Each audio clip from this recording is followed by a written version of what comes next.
The Jesus Dynasty by James Tabor. This is the most fascinating book I've read.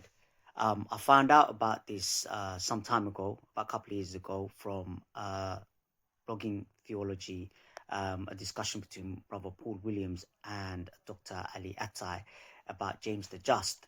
And the book really, to my understanding, focuses on James the Just.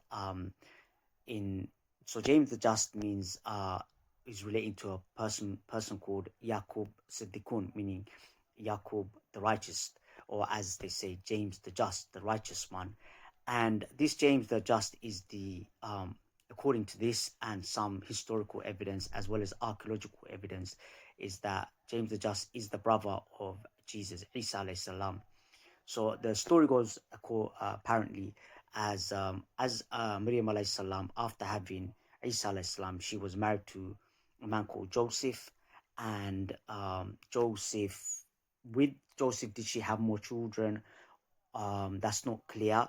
However, Joseph was an old man that marries Mary, and after he dies, his brother Clopas marries Mary, and Clopas wasn't really his name. It was more like a title, Clopas meaning the successor, like Caliph in Arabic. So Clopas, Caliph, sound very similar. And she has more children. So she has three sons in the most conventional way, and two daughters, because Isa alayhi salam she gave birth to him as a virgin. From what I understand, James Tabor doesn't believe that. He believes that Jesus did have a father and no one really knows who the father was. However, that's not really the main point here. I mean, as a Muslim, I clearly believe in the Virgin Mary.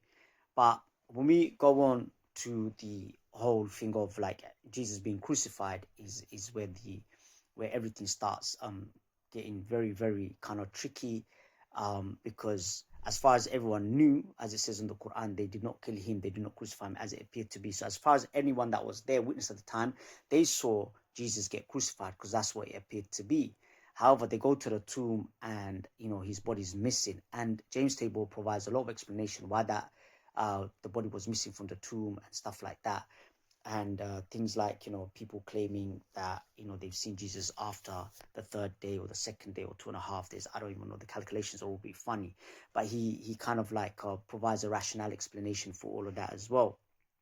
But he does believe that Jesus got crucified, like the people of the time that believed. But we as Muslims obviously don't believe that Jesus got crucified. But what's really the the most interesting and the best part of the book is that after this crucifixion, or before the crucifixion, Jesus actually passes authority to his brother James, Yaqub. Yaqub, you get from Yaqub to Jacob, and then you get James all of a sudden, and that's how this name kind of evolves. So he Isa alayhi salam passes the authority to his brother James, and it's like almost 30 years after the crucifixion where he's also executed. But he's on a lockerhead against Paul, because Paul is the guy who's gone around and saying, making up his own kind of rule and mixing up the old.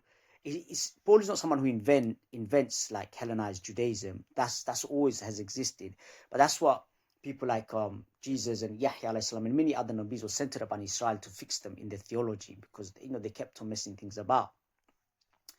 And from there you get James is totally against Paul, and he's like saying, listen, you need to stop talking rubbish and stop preaching rubbish.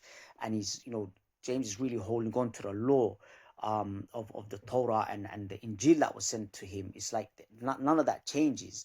But Paul has gone around saying stuff like you don't have to circumcise, you can eat what you like, and he's really messing things up big time. And James is against all of that. So this is what the book really goes on about. Also, another thing that you wouldn't find in the New Testament a lot is about Yahya alayhi salam, and Jesus is the one that joins Yahya alayhi salam, John the Baptist, or James Tabor refers to as John the Baptizer. So he's really the main authority. But it's an amazing book. There's a lot of historical evidence, and James Tabor himself is a professor. He's as an archaeologist as well. So he's gone to these places, dug up all the stuff, done carbon dating, amazing amount of evidence to all of this.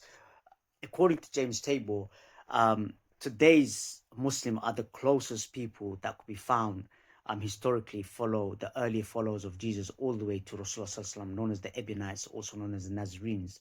So, that tells you something as well. So you must read the book, you must check it out. It's amazing.